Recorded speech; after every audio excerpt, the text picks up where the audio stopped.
Avec un NAS, ce qu'il y a de bien, c'est que ça sert à plein de choses. On peut s'en servir pour faire de la sauvegarde, on peut s'en servir pour faire de la surveillance, on peut s'en servir pour faire du partage de fichiers.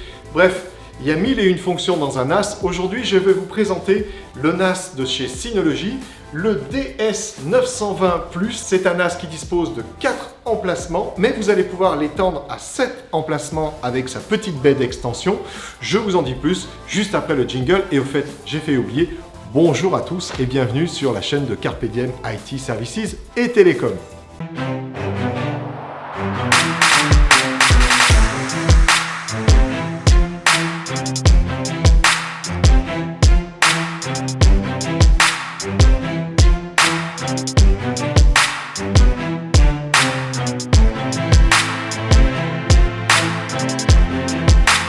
Alors, déballage du DS920+, et puis explication un petit peu de qu'est-ce que ce NAS, à quoi il sert, quelles sont ses caractéristiques. Bref, vous l'avez compris, on fait un déballage. Dans un NAS de chez Synology, on peut avoir plein de fonctionnalités, seulement ça va dépendre un petit peu de sa génération. Un vieux NAS n'aura pas la possibilité, par exemple, d'accueillir le DSM7, il me semble même que c'est le DSM7.1 aujourd'hui, alors .1 avec quelques chiffres derrière, mais en tout cas le nouveau système d'exploitation propre à Synology. Alors, sans plus attendre, on ouvre le carton, je me mets bien en dessous de la caméra comme ça, vous ne ratez rien, et puis on va voir ensemble donc ce que vous avez à l'intérieur. Alors, premier petit carton. Dans ce premier carton, on va retrouver manifestement son câble d'alimentation. Alors, je peux vous dire qu'il est petit, mais alors de chez petit, il doit bien faire ses 15 cm. Allez, j'exagère. On va dire c'est 25 cm, c'est un câble objectivement très court. Maintenant, c'est vrai que de toute façon, ce type de NAS va se trouver dans une baie bien souvent informatique.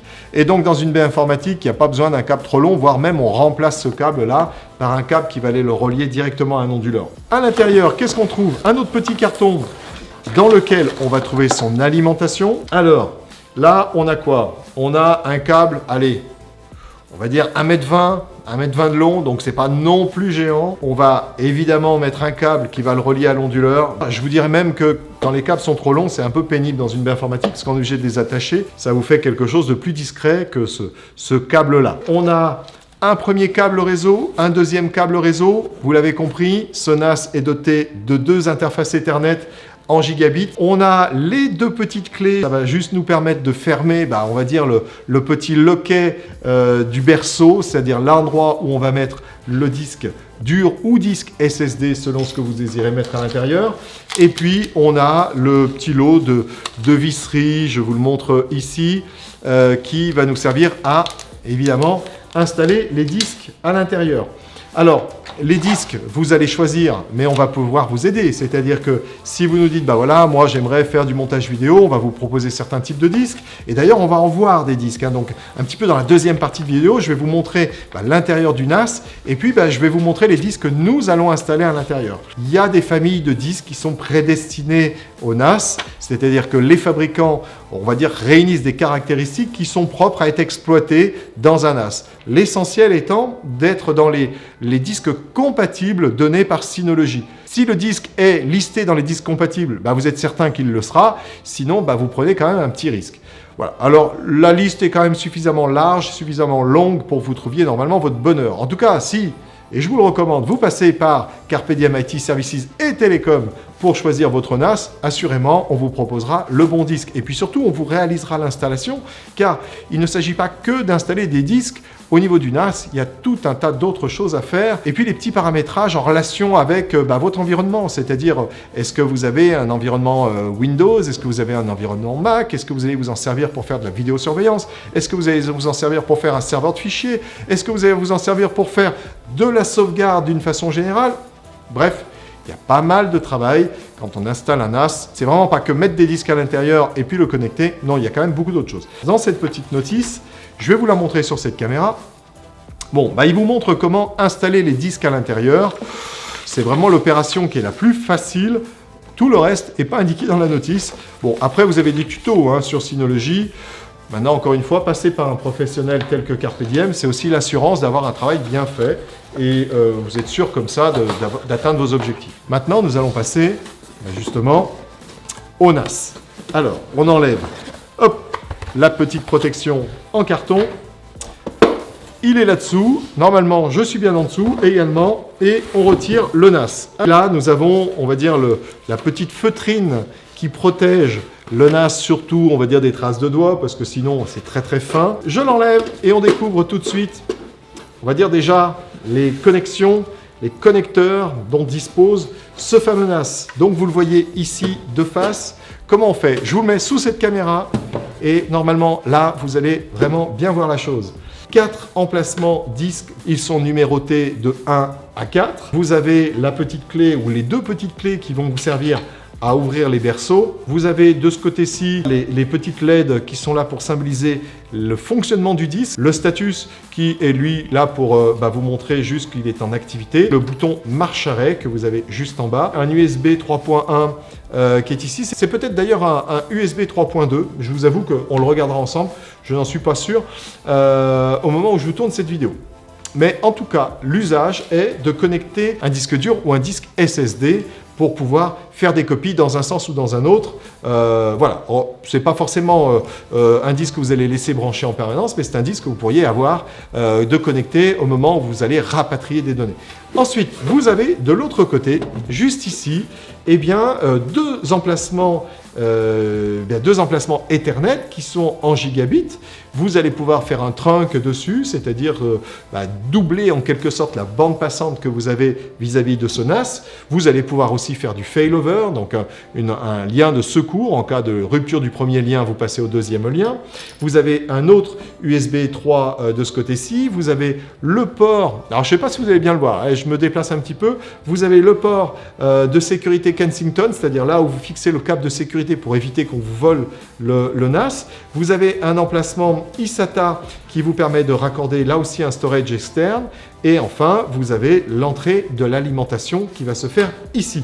Et ce n'est pas terminé parce que si je vous tourne le NAS de ce côté-ci, vous allez pouvoir y voir deux logements de disques SSD. Ce sont des disques SSD que vous allez pouvoir utiliser pour faire du cache. C'est-à-dire que au lieu de solliciter en permanence les disques SSD ou durs qui sont à l'intérieur du NAS, si vous lisez, vous écrivez couramment sur des fichiers, eh bien le NAS va déterminer que ces fichiers-là ont meilleur compte d'être placés sur ces disques de cache, tout simplement parce que ce sont des disques rapides, c'est des disques en NVMe, donc supposés être plus rapides que les disques que vous avez à l'intérieur. Et de cette façon-là, vous allez optimiser les écritures et les lectures, étant donné que ces disques vont être utilisés pour aller chercher le fichier en cache avant d'aller le chercher sur les disques durs, où là, on est supposé avoir des temps d'accès plus lents. Alors, les emplacements sont accessibles de cette façon-ci. Je vous les avais déjà montrés dans une précédente vidéo où je vous montrais un autre NAS. Je vous avoue ne plus savoir quel est le NAS que je vous montrais à ce moment-là, mais ce n'était pas un 920+, me semble-t-il.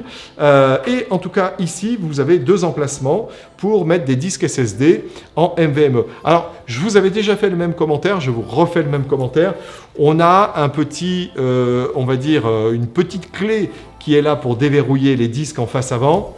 Je trouve assez étrange qu'on puisse aller récupérer ces disques SSD en ouvrant juste le petit cache en plastique qui est là. Bon, c'est un point qui me surprend un petit peu. C'est peut-être quelque chose qui évoluera dans le temps. Pour l'instant, vous voyez, si vous vouliez récupérer les disques, sachez-le, vous n'avez même pas besoin de la petite clé. Bon, la petite clé, évidemment, ne va pas vous arrêter très longtemps, quoi qu'il en soit. Mais là, il n'y en a pas du tout. C'est vrai que ça peut quand même surprendre. Alors, de mémoire, en dessous des berceaux, vous avez les logements pour mettre les extensions de RAM, de SODIMM, en l'occurrence. Alors, dans notre cas présent, il y a déjà 4 Go, me semble-t-il, d'intégrés. Il doit y avoir un emplacement de libre pour mettre soit 2, soit 4 Go supplémentaires, donc soit pour monter à 6, soit 8, je vous le dirai tout à l'heure quand je regarderai le petit descriptif. Mais en tout cas, vous allez pouvoir atteindre l'emplacement pour aller mettre les extensions de mémoire. On vérifie ça tout de suite en évacuant tout simplement les 4 berceaux que vous avez ici. Et vous avez voilà, le petit emplacement alors, qui est ici.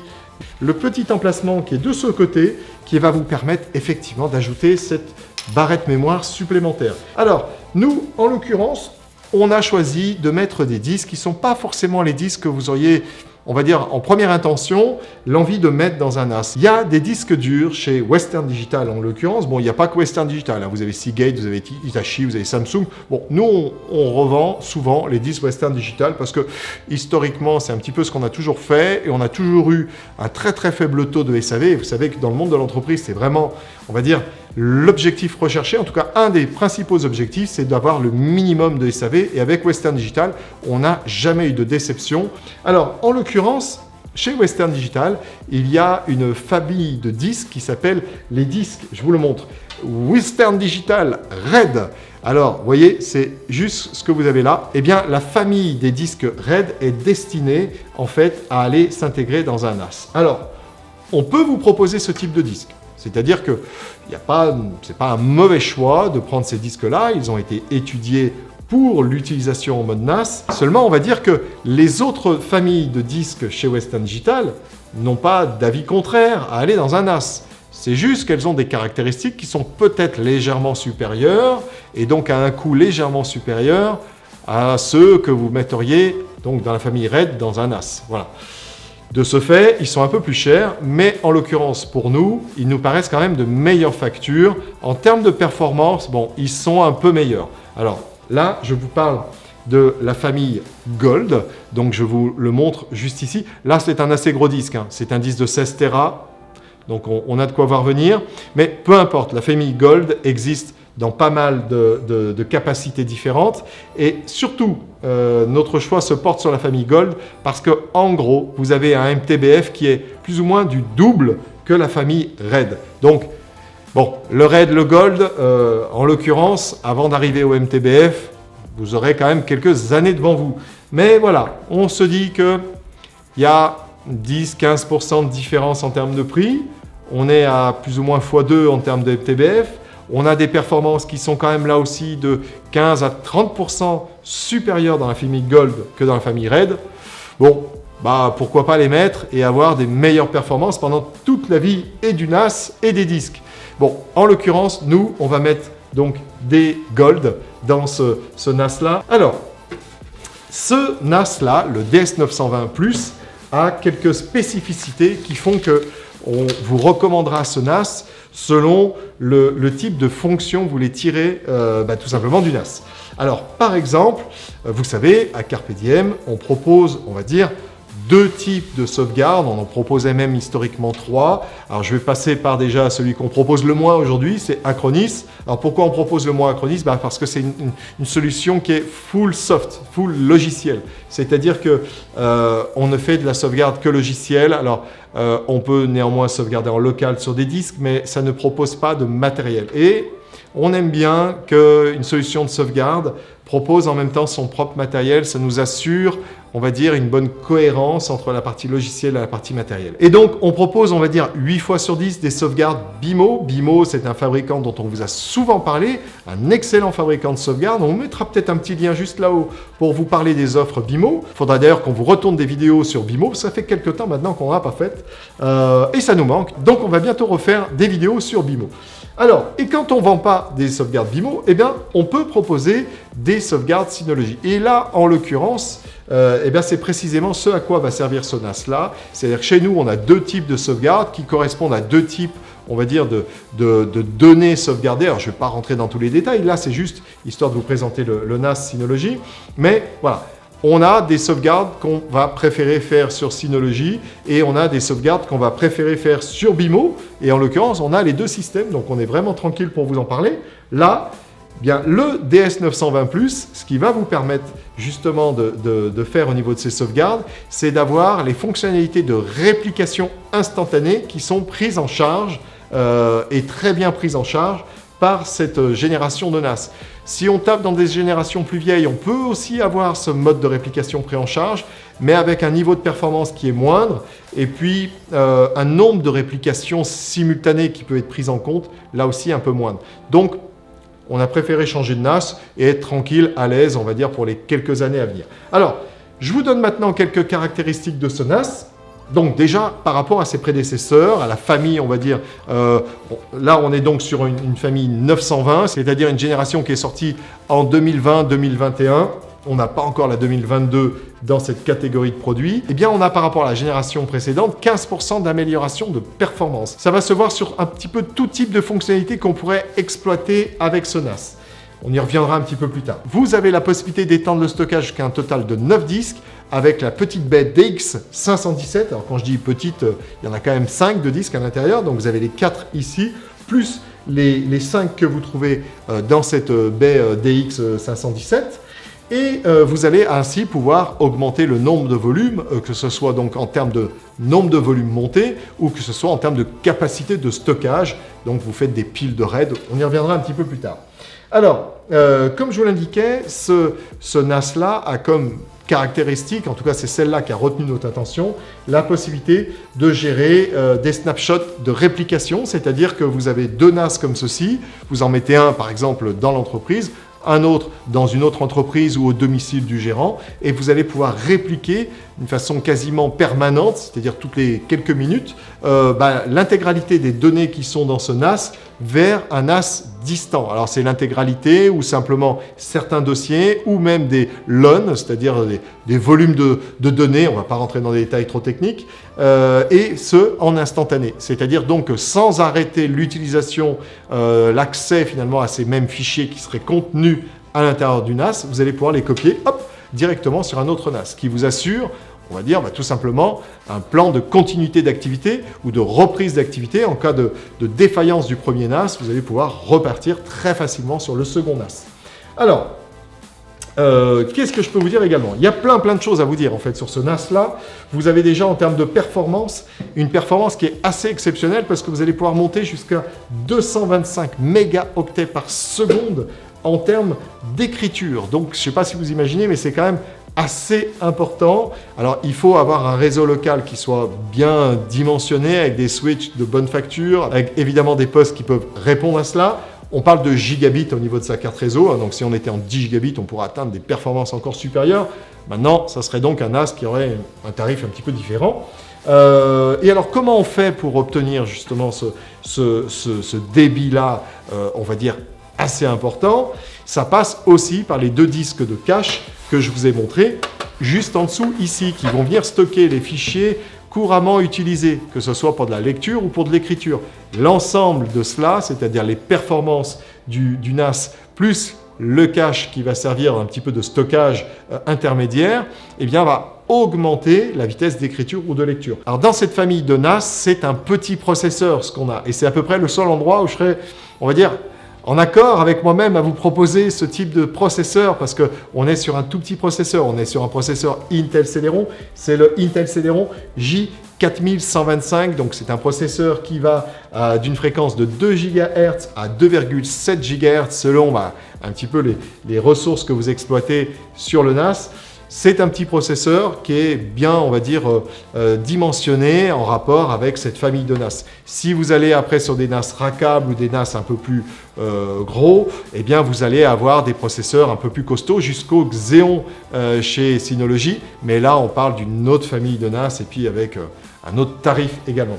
Vous avez donc dans le DS920+, 4 Go de RAM intégrée. Vous pouvez monter à 8 Go avec le petit emplacement que je vous ai montré sur le côté. Vous allez mettre une barrette de 4 Go, une barrette SODIMM. Alors, il y a de la mémoire SODIMM de chez Synology. Si vous voulez vraiment quelque chose d'hyper carré, on vous proposera à chaque fois du stockage et de la mémoire de chez Synology. Alors, le stockage, par exemple, pour les disques SSD, ils ont une référence à eux. On pourra vous proposer des disques SSD NVMe de chez Synology, ainsi que des barrettes mémoire de chez Synology. Mais sinon, on peut aussi se satisfaire avec des mémoires compatibles ou des disques compatibles qui seront tout simplement dans la liste de compatibilité de chez Synology.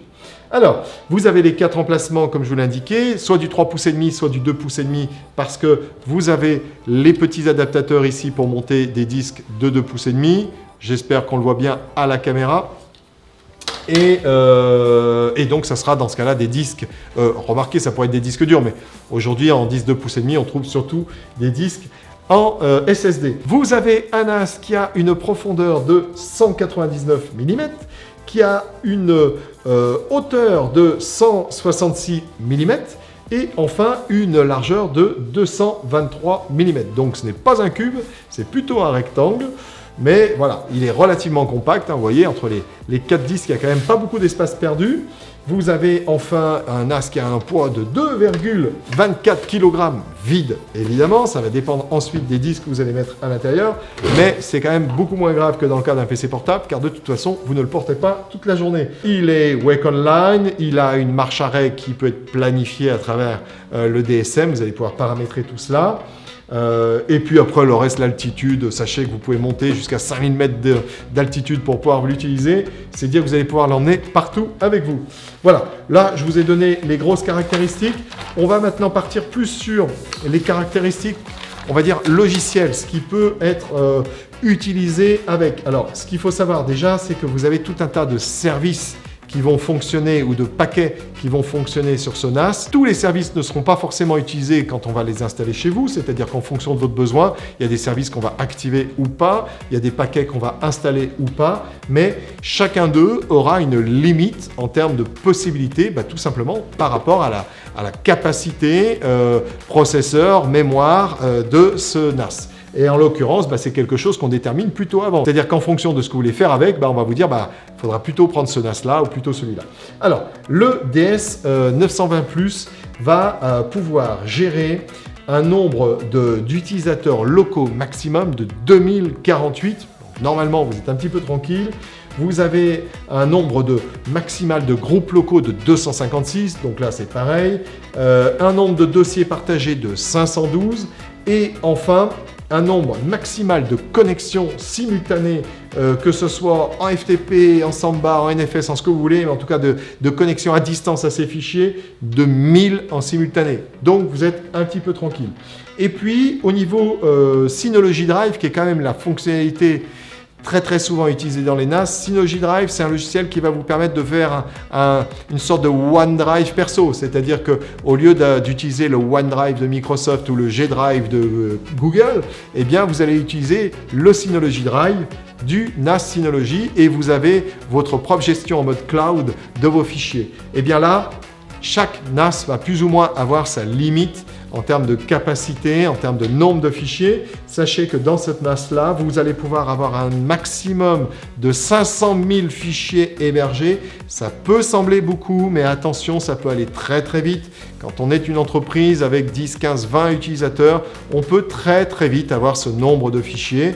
On a du mal à y croire, mais ça peut être un chiffre qui soit facile finalement à atteindre. Le nombre de PC simultanés connectés, c'est 600. Donc 600 PC maximum connectés. On est plutôt à l'aise. Une autre limite, c'est la réplication. Et bien là, vous avez un maximum de dossiers partagés qui peut être de 1024 dossiers partagés, donc c'est plutôt pas mal, et un nombre maximal de réplication de 32 dossiers. Donc là aussi, on est quand même tranquille. Au-delà de 32, il y a peut-être une réorganisation de vos structures de dossiers à penser.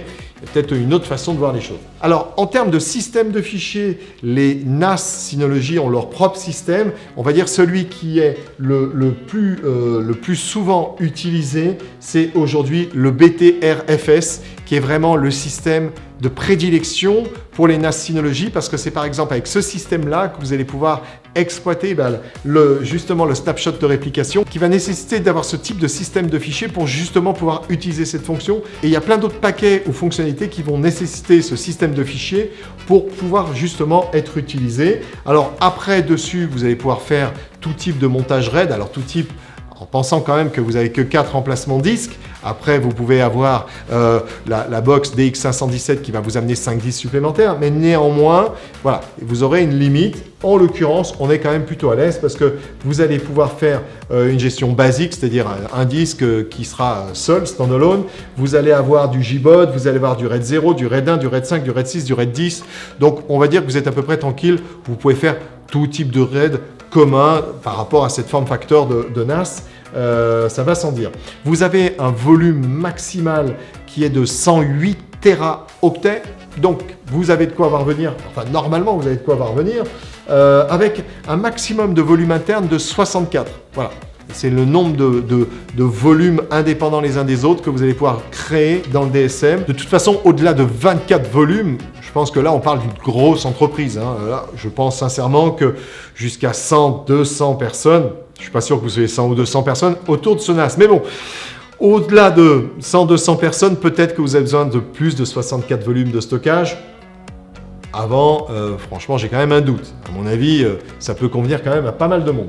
Alors, de quoi je ne vous ai pas encore parlé? Alors, je ne vous ai pas parlé de Synology Office. Synology Office, vous connaissez tous Office 365, j'en suis certain. Eh bien, vous pourriez avoir le pendant de la suite Office de Microsoft au sein du NAS Synology qui vous permettrait de travailler en mode collaboratif, eh bien, de pouvoir travailler donc à plusieurs avec ces fichiers-là. D'ailleurs, je serais assez curieux de savoir si vous avez cet usage-là. Si vous avez cet usage-là, laissez-moi un petit commentaire. Dites-moi si vous avez déjà un NAS Synology, ça va sans dire, parce que sinon, vous ne pourrez pas utiliser Synology Office. Mais si vous en avez un, eh bien, est-ce que vous utilisez Synology Office? Ça m'intéresse beaucoup parce que nous, nos clients sont plutôt Office 365. Donc, est-ce que vous êtes plutôt Synology Office et est-ce que vous avez une bonne expérience, une bonne ergonomie en termes d'utilisation? Est-ce que c'est quelque chose qui vous convient? Par exemple, pour travailler avec les autres, j'entends les autres entreprises, est-ce que vous y arrivez? Et voilà, mettez un petit commentaire pour nous dire comment vous faites. Alors, dans la lignée de tout cela, quand on parle de Synology Office, il y a un autre produit qui est chez Synology et qu'on peut retrouver chez Microsoft. Chez Synology, c'est Mail+. Chez Microsoft, ça serait Exchange Online aujourd'hui, c'est-à-dire le serveur de messagerie d'entreprise chez Microsoft. Là, on a donc le Synology Mail+, qui est en quelque sorte un service de messagerie propriétaire et qui remplace dans ce cas complètement Exchange Online. Pareil, mettez-moi un petit commentaire. Est-ce que vous l'utilisez dans votre entreprise? Est-ce que ça vous paraît satisfaisant? Est-ce que vous en voyez certaines limites? Est-ce que c'est quelque chose que vous avez utilisé un temps et puis vous êtes passé en Exchange Online, donc chez Microsoft? Voilà, ça m'intéresse beaucoup d'avoir votre retour d'expérience. Nous, je vous l'avoue, on est plutôt Office 365 parce que ça marche quand même plutôt pas mal. Alors, on peut avoir Synology Chat qui sert là aussi quand on utilise Synology Office pour chatter à côté des documents ou même sans les documents, mais c'est vrai qu'on peut s'en servir pour chat. En tout cas, ça sert de support au chat de Synology Office. Voilà. Est-ce que vous utilisez ces fonctions-là? En tout cas, sachez que vous pourriez, dans votre entreprise, avoir un serveur de mail, avoir un serveur Office, avoir un serveur de fichiers, le tout intégré à l'intérieur eh bien de votre NAS Synology. Alors, il n'y a pas que ça, hein. Vous pourriez avoir aussi un serveur VPN, c'est-à-dire que si vous paramétrez bien votre routeur ou si vous nous confiez évidemment ce paramétrage, eh bien, ça va pouvoir servir de serveur VPN et vous allez pouvoir vous connecter à distance en toute sécurité, donc avec une connexion chiffrée jusqu'à votre NAS pour aller utiliser Synology Office, vos mails, vos fichiers, bref, voilà, vous avez compris un petit peu tout. Alors tout à l'heure, je vous parlais de BTRFS, qui est donc le système un petit peu privilégié dans un NAS Synology. Alors ça permet tout un tas de choses. Alors par exemple, vous avez la technologie dont je vous ai parlé déjà quelques fois, qui est donc le fait de pouvoir faire des instantanés, des snapshots instantanés de vos données entre un NAS et un autre NAS, mais ça permet aussi donc une restauration de données au niveau des fichiers ou des dossiers très facile et très fiable. Et tellement fiable que si le système détectait une corruption de vos données, il est en capacité de réparer d'une façon automatique ces fameuses données. Alors comment ça marche? En fait, il regarde les métadonnées qui tournent autour de vos fichiers et il va comprendre que le fichier est corrompu et il va pouvoir tout simplement restaurer une version précédente qui ne serait pas corrompue. Donc, on va dire que le système BTRFS, c'est vraiment un système qui est très puissant. Ça permet d'assurer aussi la qualité des fichiers que vous stockez dedans et en plus de cela, ça vous fait même de la compression en ligne, c'est-à-dire que c'est capable de compresser nativement les données que vous allez stocker sur ces volumes-là qui sont en BTRFS, avec notamment la gestion des quotas aussi. Bon, alors, il n'y a pas que le BTRFS pour cela, mais vous avez la gestion des quotas qui va pouvoir être affectée et très bien gérée par le NAS. Alors, ce qu'il faut savoir également, c'est qu'un NAS Synology, ça peut s'intégrer dans un univers où vous avez du Windows Server. Vous avez un Windows Server, vous avez un LDAP dedans, donc c'est-à-dire un Active Directory avec donc l'annuaire de l'entreprise. Eh bien, vous allez pouvoir relier le NAS Synology avec l'Active Directory qui est donc stocké dans votre contrôleur de domaine. Et de là, vous allez donc pouvoir vous servir de ces mêmes utilisateurs pour vous authentifier et accéder aux données qui sont contenues dans votre NAS. Donc, il ne va pas vous demander de vous réauthentifier, ça va se faire de façon transparente. Mais un petit détail quand même comme ça que je vous donne, sachez que c'est si puissant que le NAS Synology, à partir du moment où il est relié à votre AD Windows, si à un moment donné vous aviez votre compte, le compte Windows j'entends, qui venait à avoir son mot de passe expiré et que vous connectez au serveur de fichiers, c'est-à-dire en ligne, c'est-à-dire à l'URL de connexion du NAS, pour aller accéder à vos fichiers. À partir de là, il va détecter votre mot de passe est à changer et il va vous proposer de changer le mot de passe dans l'interface web du NAS Synology. Et ça va venir se répliquer au niveau du serveur Windows. C'est vous dire si vraiment il y a une très bonne interconnexion avec le LDAP de l'entreprise. Vous avez une gestion vraiment parfaite des droits de l'utilisateur. Tout à l'heure, je vous parlais de sauvegarde. Alors oui, un NAS Synology, ça sait faire plein de sauvegardes. Alors, ça sait faire déjà de la sauvegarde d'une façon très historique avec Hyper Backup. Hyper Backup, c'est sans doute le premier outil de sauvegarde qu'avait implémenté Synology dans ses NAS. C'est un outil qui permet de faire des sauvegardes, on va dire, en local. Donc en local sur un autre disque, en local sur un disque externe, en local sur un partage que vous avez dans votre réseau, à distance sur un autre NAS que vous pourriez avoir à l'autre bout de la planète, ou même maintenant directement chez Synology sur un espace cloud de Synology. Vous avez aussi Active Backup for G Suite qui permet tout simplement d'aller sauvegarder et restaurer vos drives de chez Google. Vous avez aussi la sauvegarde des produits Office 365. Alors des produits Office 365, c'est quelque chose qui bouge. Vous avez également Active Backup for Office 365 avec lequel vous allez pouvoir sauvegarder vos boîtes aux lettres mail. C'est d'ailleurs ce que l'on propose à nos clients. Sauvegarder les boîtes mail des utilisateurs, donc tout ce qui est le courrier envoyé, reçu, calendrier, etc. Bref, votre compte Outlook. On va pouvoir également sauvegarder les mini-sites que vous avez au niveau SharePoint, mais on va pouvoir aussi sauvegarder vos OneDrive professionnels. Donc, normalement, on va récupérer quand même la quasi-intégralité de ce que vous pourriez avoir chez Microsoft. Alors, il y a quand même 2-3 petites choses qu'on ne va pas pouvoir aller bien gérer aujourd'hui, comme par exemple Teams. Je vous ai dit les mini-sites, mais Teams, les SharePoint, etc. Il y a encore 2-3 détails qui sont encore à parfaire.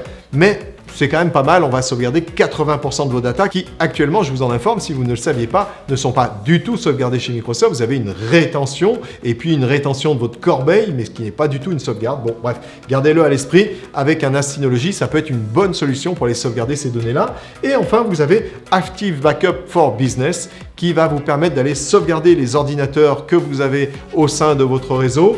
Alors, les ordinateurs, on va dire essentiellement les PC et puis un petit peu de Linux, pas forcément les dernières versions de Linux ou les dernières distributions de Linux, mais voilà. On verra ça ensemble, vous nous contactez et puis on vous donnera les limites un petit peu des versions d'OS. Malheureusement, toutes les distributions de Linux ne sont pas encore prises en compte. Et puis, vous avez une autre fonctionnalité, mais qui est la fonctionnalité de HA, c'est-à-dire de haute disponibilité. On va pouvoir chaîner deux NAS et les mettre esclaves. Si un NAS était défaillant, eh bien on repartirait sur l'autre NAS d'une façon automatique, ce qui vous permet de ne pas avoir de rupture de service. Donc on est en quelque sorte sur un PRA. En cas de défaillance d'un NAS, on repart automatiquement sur l'autre NAS. Voilà, ça fait partie des packages dans la sauvegarde. Et un dernier point que je ne vous ai pas donné, c'est la sauvegarde de Time Machine, c'est-à-dire des Mac. On est compatible avec le logiciel Time Machine d'Apple et donc on va pouvoir s'en servir comme stockage pour aller sauvegarder les Macs qu'il y aura dans votre entreprise. Alors, il y a un dernier gros point dont on n'a pas parlé. Alors, il y en a peut-être d'autres, mais voilà, encore une fois, comme je vous disais au départ, je n'allais pas vous passer sur toutes les caractéristiques d'un NAS Synology, parce que sinon, il faudrait 2-3 vidéos. Donc là, je survole, j'en ai bien conscience, certaines fonctionnalités. Alors, dans les fonctionnalités, il y a, en l'occurrence, le fait qu'il peut servir de serveur web, c'est-à-dire que vous avez un paquet qui va servir à cela, c'est le Web Station, qui va permettre, dans ce cas-ci, de sauvegarder jusqu'à, ou plutôt d'héberger jusqu'à 30 sites web. Donc, vous voyez, vous avez de quoi voir venir. 30 sites web qui peuvent être hébergés là-dessus. Vous avez ensuite toute une série d'applications que vous allez pouvoir mettre sur votre smartphone, qui soient donc Android ou iOS, avec, je vous parlais de Synology Drive, vous avez le client Synology Drive sur vos smartphones, donc vous allez pouvoir gérer vos fichiers. Vous pourriez même prendre des photos avec votre smartphone et faire en sorte qu'elles soient directement enregistrées dans DS Photo et ainsi donc arriver par réplication directement dans votre NAS et donc les sauvegarder automatiquement. Ça évite de perdre des données en cas de vol d'un smartphone. Et qui sauvegarde aujourd'hui les smartphones? Il n'y en a quand même pas beaucoup à mon avis. Bien là, voilà, vous avez un outil qui est tout de suite intégré dans cette apps-là. Bon, vous avez beaucoup d'autres apps dans Synology, donc voilà, je ne vais pas toutes vous les détailler. Alors, je vous parlais des applications à l'instant. Sachez aussi qu'en termes de paquet, donc là, on revient à l'intérieur du NAS, vous avez un paquet qui me paraît plutôt pas mal, c'est l'antivirus. Sachez qu'un NAS Synology va intégrer un antivirus gratuit. Alors, est-ce le meilleur du monde ? Bon, je ne suis pas certain, néanmoins, il est quand même super efficace, tout simplement. Pourquoi ? Eh bien parce qu'il nous est arrivé de trouver des virus bloqués en quarantaine à l'intérieur d'une NAS Synology qui n'avaient pas été vus par ailleurs. Donc, c'est dire que l'antivirus qui est à l'intérieur est plutôt pas mal. Sachez aussi qu'un antivirus, de toute façon, ne fonctionne aussi qu'avec la mise à jour actuelle dont il bénéficie. C'est-à-dire qu'à un instant T, peut-être qu'il ne détectera pas le virus, et puis quelques mises à jour suivantes, il va réanalyser certains fichiers et là, détecter un virus qu'il n'avait pas détecté auparavant. Donc, c'est toujours bien d'avoir un antivirus à l'intérieur du NAS, et puis, ma foi, il est gratuit, donc pourquoi s'en passer? Non, le dernier gros morceau dont on pourrait parler, c'est la partie surveillance. C'est-à-dire que vous avez un outil de surveillance automatisée, on doit en être à la version 9 de mémoire aujourd'hui, qui va prendre en compte plus de 7300 caméras IP, c'est-à-dire que cet outil de surveillance va vous servir à administrer tout un parc de caméras IP. Vous allez donc pouvoir surveiller votre entreprise, les abords de l'entreprise, l'intérieur, bref, ce que vous voulez. Vous avez plus de 7300 caméras qui sont répertoriées comme compatibles. Donc, un peu toutes celles qu'on a sur le marché aujourd'hui. Nativement, vous avez 2 licences qui sont fournies avec, c'est-à-dire que vous pouvez piloter 2 caméras IP et les intégrer dans cet outil de surveillance. Après, il va falloir que vous nous commandiez des licences supplémentaires pour pouvoir intégrer des caméras supplémentaires. Bon, les 2 licences de base vous permettent de découvrir un petit peu. Vous allez pouvoir mettre plein de systèmes d'alerting, de tracking, d'alerte en cas de détection de mouvement. Enfin bref, c'est un petit peu traditionnel tout cela, mais voilà, sachez que ça fait bien le travail. C'est en version 9, encore une fois, comme je vous le disais, me semble-t-il. Donc on a quand même une certaine bonne maturité dans le produit. Vous avez de l'IA qui est intégrée dedans. C'est sans frais d'abonnement. Alors, à part, si vous vouliez donc plus de 2 caméras, mais autrement, vous n'avez pas de frais d'abonnement. C'est tout intégré à l'intérieur. C'est-à-dire de même pour le backup des comptes Office 365 dont je vous parlais tout à l'heure, il n'y a pas de licence. C'est on va dire illimité à condition de ne pas noyer le NAS et en termes de stockage et en termes de tout simplement de données à sauvegarder. Donc voilà, vous avez la partie surveillance vidéo qui est intégrée. Alors si, allez, je vous en rajoute une petite, mais après c'est la fin, hein, parce que cette vidéo va encore durer 3 heures, et après je me fais disputer, on me dit oui, tes vidéos elles sont bien, mais elles durent un peu trop longtemps, j'ai pas que ça à faire. Voilà, donc on va faire court, mais je veux vous ajouter un dernier point, qui est la virtualisation de petites machines Windows ou de petites machines Linux que vous pouvez faire fonctionner sur les NAS Synology. Je vous avoue très honnêtement que nous ne faisons pas, tout simplement parce que ça fait quand même de très petites machines. Vous n'avez pas beaucoup de mémoire qui peut être montée à l'intérieur. Je vous l'ai dit, maximum 8 Go. Donc vous allez quand même pas bien loin. Si vous avez des expériences, n'hésitez pas à nous en faire part en commentaire. Là aussi, ça nous intéresse beaucoup de savoir ce que vous faites avec au niveau virtualisation. Est-ce que c'est un outil dont vous servez beaucoup pour virtualiser des machines virtuelles? Si oui, que font ces machines virtuelles? Est-ce qu'elles ont beaucoup d'utilisateurs? Est-ce que c'est juste des machines en quelque sorte des Docker ou des serveurs web? Voilà, dites-nous un petit peu ce que vous faites avec. C'est vraiment quelque chose qui nous intéresse. Ça nous permettrait peut-être de découvrir finalement qu'on passe à côté de quelque chose. Pour finir, sachez que cette famille de NAS est garantie 3 ans. Vous pouvez l'étendre et c'est ce qu'on vous encouragera à faire, de nous acheter une extension de garantie pour passer à 5 ans au lieu des 3 de base. Vous avez des versions de NAS qui sont plus petites où vous avez juste 2 ans de garantie. Là, dans cette famille de NAS, vous avez 3 ans de garantie, mais nous vous proposerons d'ajouter 2 ans de garantie pour passer à 5 ans. Et à 5 ans, bon voilà, vous êtes tranquille. Un NAS comme ça peut durer bien plus longtemps, je vous l'avoue. Maintenant, voilà, si vous voulez pas avoir de soucis, prenez tout de suite l'extension et vous êtes tranquille pendant 5 ans avec ce NAS-là qui vous rendra de très bons services. Je crois que j'en ai fini. Je vous ai dit à peu près tout ce que je voulais vous dire. Pour cette fin de vidéo, on le fera vraiment à la fin, comme ça, si vous voulez partir avant, partez avant. Je vais vous monter les 2 disques à l'intérieur. De toute façon, c'est tellement enfantin cette partie-là que vous allez voir que ça ne va pas durer très longtemps. Mais voilà, en fin de vidéo, je vais vous monter 2 disques à l'intérieur de 16 Tera. Et puis, je vous remercie d'avoir suivi cette vidéo. Si vous avez des commentaires, si vous avez des expériences à nous faire part, n'hésitez pas de nous mettre tout ça dans la zone des commentaires. vous pouvez nous contacter. Vous avez nos coordonnées juste en haut. Vous voulez avoir un NAS dans votre entreprise, vous voulez en savoir un petit peu plus, savoir ce que vous allez pouvoir faire dans votre entreprise. Vous avez par exemple une entreprise de 2-3 personnes, vous prévoyez demain être une dizaine de personnes. Peut-être que ça peut être intéressant, au lieu de faire des partages de fichiers un petit peu hasardeux, d'avoir un outil tel que celui-ci au sein de votre entreprise. Ça va nous permettre de sauvegarder vos postes, de sauvegarder vos données, de vous donner, on va dire, l'accès à vos données à distance, de vous faire un cloud privé, de vous faire vos sauvegardes. Bref, on va pouvoir faire beaucoup de choses, vous l'avez compris. Donc voilà, n'hésitez surtout pas à nous contacter. Voilà, alors on passe au petit bonus pour monter les disques. Bon, ça va pas être très long parce que vous allez voir que c'est quand même très facile. On enlève les petites languettes qu'on trouve ici. Ça se fait sans outils. Ça tient bien. On les insère, eh bien, évidemment dans l'ordre. 1, 2, 3, 4.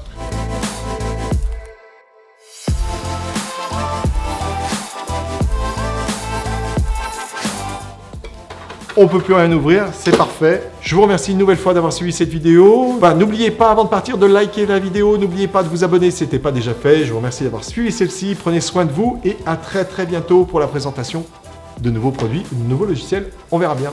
À bientôt.